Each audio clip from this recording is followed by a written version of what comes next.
ఒకరోజు ప్రవక్త మూసా అలైహిస్సలాం తన అనుచరులతో కలిసి ఉన్నప్పుడు ఒక వ్యక్తి ఆయనను ప్రశ్నించాడు, ఈ భూమి మీద అత్యంత జ్ఞాన సంపన్నుడు ఎవరు అని.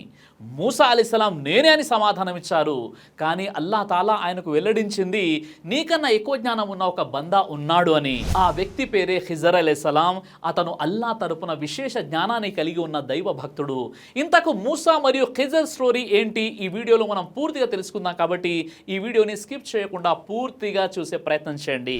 అల్లాహ్ యొక్క ప్రణాళికలు మనం అంచనా వేయలేం. మనిషి జీవితంలో సహనం మరియు కష్టం లేకుండా ఏది కూడా సాధించలేడు. ప్రతిదానికి మనం కృషి చేయవలసిందే. మహాప్రవక్తలు సైతం జ్ఞానం కోసం అనేక ఇబ్బందులు ఎదుర్కొన్నారు.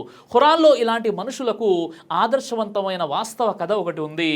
సూరే అల్ కహాఫ్ సూర నంబర్ 18 ఆయత్ నంబర్ 60 నుండి 82లో మనం ఆ సంఘటనను చూడవచ్చు.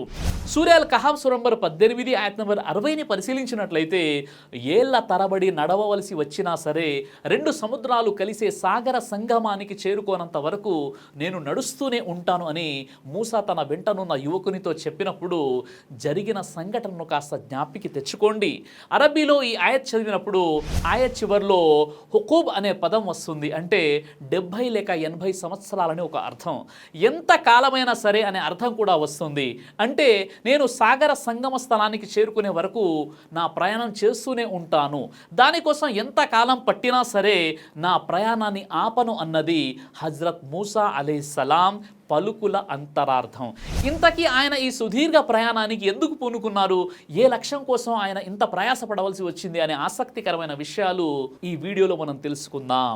ఒకరోజు మూసా అలైహిస్సలాం తన ప్రజల్లో చైతన్యాన్ని రగిలించే ఒక ప్రభావవంతమైన ప్రసంగం చేశారు. ఆ ప్రసంగం వారిపై తీవ్రమైన ప్రభావం చూపించింది. వారిలో ఒక వ్యక్తి, అల్లాహ్ ప్రవక్త, భూమిపై మీకన్నా ఎక్కువ జ్ఞానం కలిగిన వ్యక్తి ఉన్నాడా అని ప్రశ్నించాడు. అల్లాహ్ తనకు మహత్యాలు ప్రదర్శించే శక్తి ఇచ్చాడు, తౌరాత్ గ్రంథాన్ని ప్రసాదించాడు, కాబట్టి తానే అందరికన్నా ఎక్కువ జ్ఞానం కలిగిన వాడని భావిస్తూ మూసా అలైహిస్సలాం పృచ్ఛకుని ప్రశ్నకు బదులిస్తూ, ప్రస్తుతం నా అంతటి జ్ఞాని లోకంలో ఎవరూ లేడు అని అన్నారు. అల్లాహకు ఈ మాట నచ్చలేదు. తెలుసుకోవలసినదంతా తెలుసుకున్న వ్యక్తి ఎవరూ లేరని, సంపూర్ణ జ్ఞానం అనేది ఒకే దైవ ప్రవక్త వద్ద ఉండడం కూడా జరగదని, ఒక వ్యక్తికి తెలియని విషయాలు తెలిసిన మరో వ్యక్తి ఎల్లప్పుడూ ఉంటాడని అల్లాహ్ ఆయనకు తెలియజేస్తూ, నీకంటే పెద్ద జ్ఞాని అయిన నా దాసుడు ఒకడు ఉన్నాడని అల్లాహ్ వహీ ద్వారా ఆయనకు తెలియపరిచినప్పుడు, అప్పుడు మూసా అలైహిస్సలాం అల్లాహ్తో, ప్రభు, ఆ వ్యక్తి ఎక్కడ ఉన్నారు, నేను ఆయన్ను కలుసుకొని ఆయన నుంచి విద్య నేర్చుకోవాలని భావిస్తున్నానని అన్నారు. ఆ వ్యక్తిని గుర్తించడానికి గుర్తు చెప్పమని కూడా అల్లాహ్ను కోరారు. ఓ అల్లాహ్, నేను ఆయన్ని ఎలా కలుసుకోగలను అని మూసా విన్నవించుకోగా, అల్లాహ్ ఆయనకు మార్గం చూపుతూ, రెండు సముద్రాలు కలుసుకునే స్థలంలో అతను ఉంటాడు, నీటితో నిండిన ఒక పాత్రలో ఓ చేపను తీసుకొని బయలుదేరాలని, ఆ చేప పాత్ర నుంచి మాయమైన ప్రదేశంలో ఆ వ్యక్తి కనబడతాడని చెప్పాడు. ఇంతకీ ఆ స్థలం ఎక్కడుంది, ఈ విషయమై ఖచ్చితమైన సమాచారం ఎవరి వద్ద లేదు. అయితే ఆనాటి అక్కడి భౌగోళిక స్వరూపాన్ని బట్టి పండితులు సినాయ్ ద్వీపానికి దక్షిణ ప్రాంతాన ఉన్న అఖబా, సుయా జలసందులే ఆ సాగరాలని, అవి రెండు ఒక చోట కలిసి ఎర్ర సముద్రంలో విలీనమవుతాయని, బహుశా ఆ స్థలానికే దైవప్రవక్త మూసా అలైహిస్సలాం పయనమై ఉంటారని అభిప్రాయపడ్డారు. అయితే ఇతర వ్యాఖ్యాతలు వేసిన అంచనాల కన్నా ఈ అభిప్రాయమే అక్కడి నైసర్గిక స్వరూపంతో మ్యాచ్ అవుతుందని అన్నారు. ఆ విధంగా దైవ ఆజ్ఞానుసారం మూసా అలైహిస్సలాం ఆ వ్యక్తిని కలుసుకోవడానికి ఆయన వెంట ఒక యువకుడు చేప ఉన్న నీటి పాత్రను పట్టుకొని బయలుదేరారు. యువకుడు అంటే హజ్రత్ యూషా బిన్ నూన్ అలైహిస్సలాం అన్నమాట. దైవ ప్రవక్త మూసా అలైహిస్సలాం మరణానంతరం ఆ అబ్బాయి ఆయన వారసత్వాన్ని తీసుకున్నారు. ఇలా వారిద్దరూ రెండు నదులు కలిసిన సంగమ ప్రదేశానికి చేరుకున్నారు. అక్కడ విశ్రాంతి తీసుకోవాలని భావించారు. మూసా అలైహిస్సలాం అక్కడ నిద్రలోకి జారుకున్నారు. ఖురాన్లో అల్లాహ్ అంటున్నాడు, తీరా వారిద్దరూ సాగర సంగమానికి చేరుకున్నాక అక్కడ తమ చేపను మరిచిపోయారు. అదేమో సొరంగం మాదిరిగా దారి చేసుకుని సముద్రంలోకి జారుకుంది. సూరా అల్ కహాఫ్ సూర నంబర్ 18 ఆయత్ నంబర్ 61లో ఈ ప్రస్తావన ఉంది. వారు ఉభయులు ముందుకు సాగిపోయిన తర్వాత మూసా తన వెంటనున్న యువకుని ఉద్దేశించి, మా ఉదయ భోజనం తీసుకురా, నిజంగానే ఈ ప్రయాణంలో చాలా ప్రయాసపడాల్సి వచ్చిందన్నాడు. సూరా అల్ కహాఫ్ సూర నంబర్ 18 ఆయత్ నంబర్ 62లో, దానికి అతను, చూసారా ఎంత పనైందో, మనం రాతి బండకు ఆనుకుని విశ్రాంతి తీసుకుంటున్నప్పుడు నేను చేప సంగతే మర్చిపోయాను, అసలేం జరిగిందో మీకు చెప్పకుండా శైతానే నన్ను మరుపుకు లోను చేశాడు. ఆ చేప చాలా విచిత్రంగా సముద్రంలోకి దారి చేసుకొని వెళ్ళిపోయిందని వివరించాడు.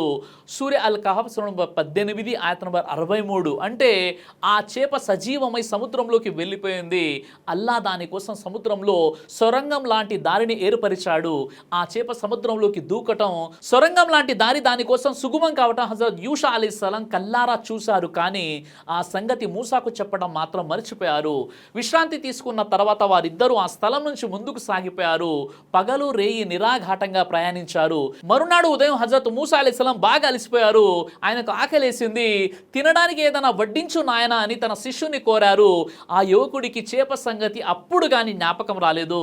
తమరికి చెప్పడం మర్చిపోయాను, మనం విశ్రాంతి తీసుకున్న ఆ స్థలం వద్దనే చేప బ్రతికి సముద్రంలోకి వెళ్ళిపోయింది. చిత్ర విచిత్రమైన పద్ధతిలో అది తన మార్గాన్ని తీసుకుంది. ఆ సంగతి మీకు చెప్పాలని అనుకున్నాను, కానీ శైతాను నన్ను పరధ్యానానికి లోను చేశాడు అని ఆ వ్యక్తి చెప్పాడు. ఇంకా ఖురాన్లో సూరే అల్ కహఫ్ సూరా నంబర్ 18 ఆయత 64లో మూసా అలైహిస్సలాం అరెరే మనం వెతుకుతున్న ప్రదేశం అదే అన్నారు. వారు త్వరగా వెనక్కి వచ్చారు. రెండు నదులు కలిసిన ప్రదేశానికి, చేప నదిలో దూకి ఈదుకుంటూ వెళ్ళిపోయిన ప్రదేశాన్ని చేరుకున్నారు. ఈ ఆయతలో ఖసాసా అనే అరబీ పదం వస్తుంది. ఖసాసా అంటే వెంట పడడం, వెనుక నడవడం అని అర్థం. అడుగు జాడలను చూసుకుంటూ వాటి వెనుక నడుచుకుంటూ వెళ్లారని దాని భావం. ఆ తర్వాత సూర్య అల్ కహఫ్ సూరా నంబర్ 18 ఆయత 64లో అల్లా ఇలా అంటున్నాడు, అక్కడ వారు మా దాసులలోని ఒక దాసుని కనుగొన్నారు. మేము అతనికి మా వద్ద నుంచి ఓ ప్రత్యేకత కారుణ్యాన్ని ప్రసాదించి ఉన్నాము. ఇంకా మా వద్ద నుంచి అతనికి ఓ ప్రత్యేక విద్యను నేర్పి ఉన్నాము. ఈ విధంగా అక్కడ వారికి ఒక వ్యక్తి కనిపించాడు. అతని ముఖం సగభాగానే ఒక వస్త్రం కప్పి ఉంది. ఆయనే ఖిజర్ అలైహిస్సలాం. ఒక దాసుడు అంటే హజరత్ ఖిజర్ అని భావం. ప్రామాణిక హదీసుల ద్వారా కూడా ఈ విషయం రుజువు అవుతుంది. ఖిజర్ అంటే ఆకుపచ్చని అని అర్థం. ఒకసారి ఆ పుణ్య పురుషుడు తెల్లని నున్నని నేలపై కూర్చోగా ఆ భూప్రదేశం పచ్చగా మారి కలకలలాడసాగింది. అందుకే ఆయనను ఖిజర్ అనే పేరు పడింది. సహీహ్ అల్ బుఖారీ అల్ కహఫ్ సూరా వ్యాఖ్యానంలో ఈ విషయం మీరు చూడవచ్చు. ఇంకా ఖురాన్లోని సూరా అల్ కహఫ్ సూరా నంబర్ 18 ఆయత నంబర్ 65 నుండి 82 వరకు ఉన్న ఆయతులను కొన్ని తఫ్సీర్ల ప్రకారం మూసా అలైహిస్సలాం ఆయనకు అభివాదం చేశారు. అస్సలాము అలైకుం, మీపై శాంతి కలుగాక అన్నారు. ఆ వ్యక్తి తన ముఖంపై ఉన్న వస్త్రాన్ని తప్పించి వారిని చూశారు. మీరు నాకు శాంతి కలగాలని అభివాదం చేశారు, కానీ ఈ దేశంలో శాంతి ఉందా, అసలు మీరెవరు అని ప్రశ్నించారు. మూసా అలైహిస్సలాం జవాబిస్తూ నేను ఇశ్రాయేలు వారి ప్రవక్తను అన్నారు. ఆ వ్యక్తి తిరిగి మీకు బోధనలు ఎవరు చేశారు, ఎవరు మిమ్మల్ని ఇక్కడకు పంపించారు అని అడిగారు. మూసా అలైహిస్సలాం జరిగిన విషయాన్ని ఆయనకు వివరించారు. అప్పుడు మూసా చాలా మర్యాదగా నేను మీతో రావచ్చా, ఆ విధంగా మీరు మీ వద్ద ఉన్న జ్ఞానాన్ని నాకు బోధించగలరు, మిమ్మల్ని కలవడానికి నేను చాలా ప్రయాసపడి ఇక్కడికి వచ్చాను, నేను మీకు అవిధేయత చూపను అన్నారు.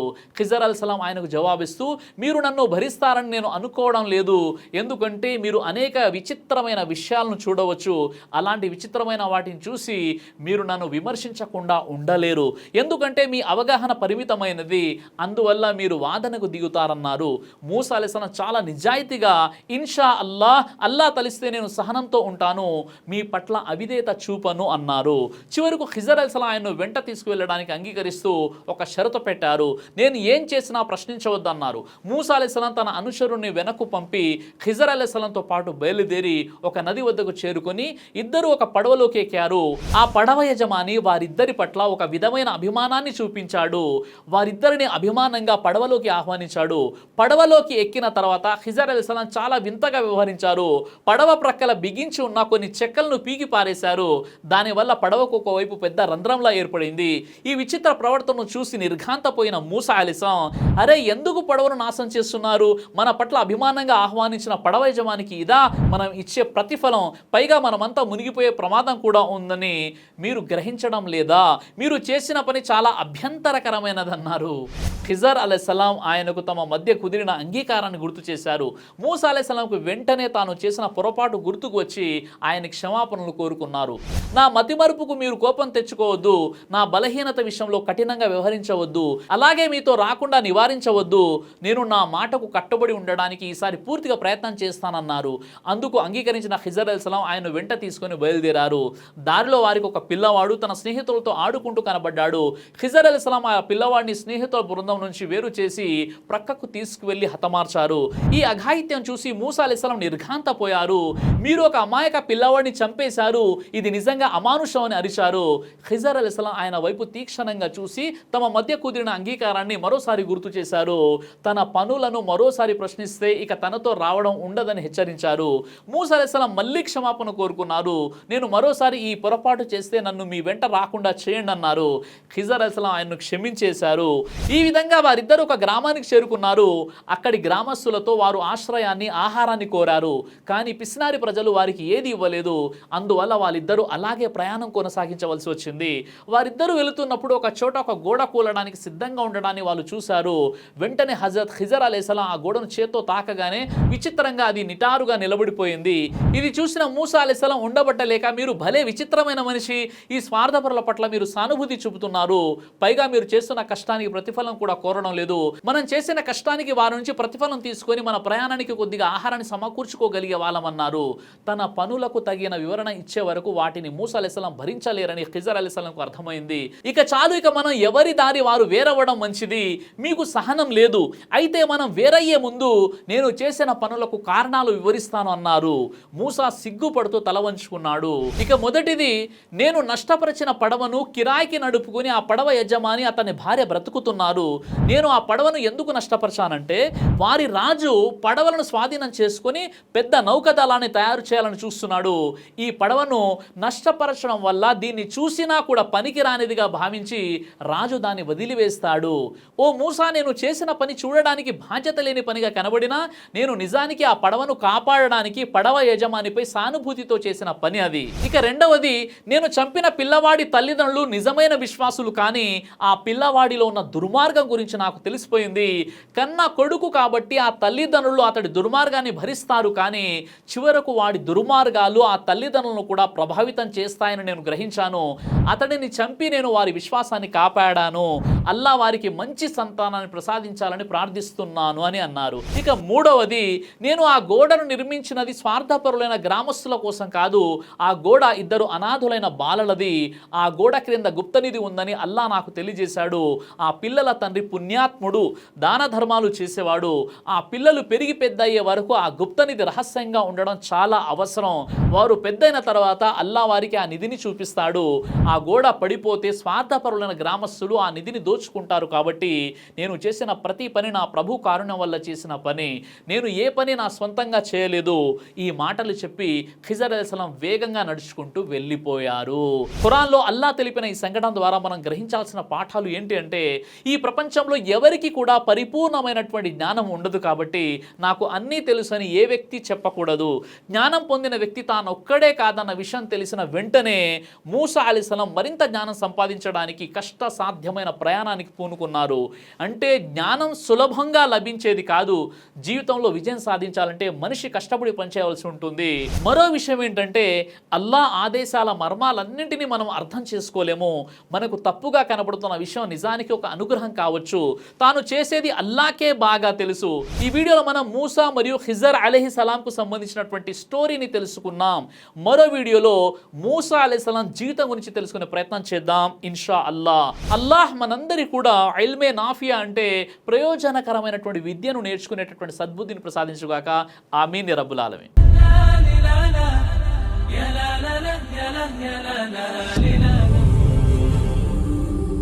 బ్రదర్ సిరాజ్ అని యూట్యూబ్ ఛానల్ని మీరు సబ్స్క్రైబ్ చేసినట్లయితే ఇన్షాల్లా దేవచిత్తం అయితే మీకు వీడియోస్ వస్తుంటాయి. అదేవిధంగా బ్రదర్ సిరాజ్ అనేటటువంటి ఫేస్బుక్ని కూడా లైక్ చేయడం వల్ల మీకు వీడియోస్ వస్తుంటాయి.